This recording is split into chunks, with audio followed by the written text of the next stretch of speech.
In this lesson, we're going to shift away from strings and talk about basic numbers in Python. In the beginning, you need to know about your two primary basic number types. One is an integer and the other's float. Now, integers are just whole numbers. 1, 5, 20, negative 30. No decimal place and nothing after the decimal places. Floats, on the other hand, have a decimal place, and they have what we call precision, which means how many numbers after the decimal place it'll hold. Don't worry about that at this point. Here, I've created an integer that's a 3, a float that's 1 divided by 3, which is, 0.333 all the way out. And then I put in 12.3 and printed those out to show you 3, certain amount of precision here on the 1 divided by 3, and then 0.3 because I put it in exactly as 12.3. Now you can do math with these numbers. You can add, you can subtract, you can multiply, you can divide. Those all work like you would expect them to. Now there are complicated rules called operator precedence.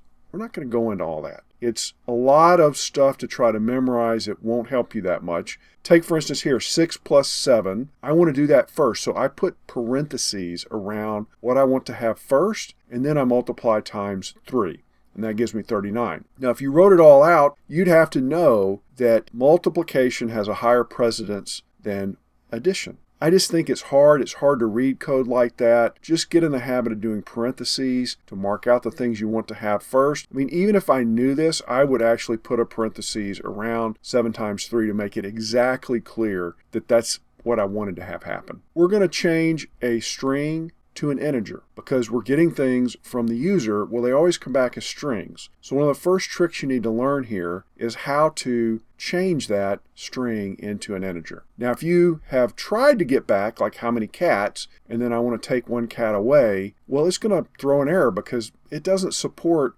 subtracting a number from a string. That just doesn't make sense to the computer. So it's going to throw you a type error. The way around that is to do conversion. You put int and then parentheses and put the variable inside, and that will convert a string to an integer. And then when we go to print out the count minus 1, you're going to get 2. It's a similar procedure for float. So I'm going to ask the person, how much does it cost? I put in 1.1. I use float in the variable, and then I do that cost times 1.1, inflation, I guess, to get back $1.21. Now you need to go practice this.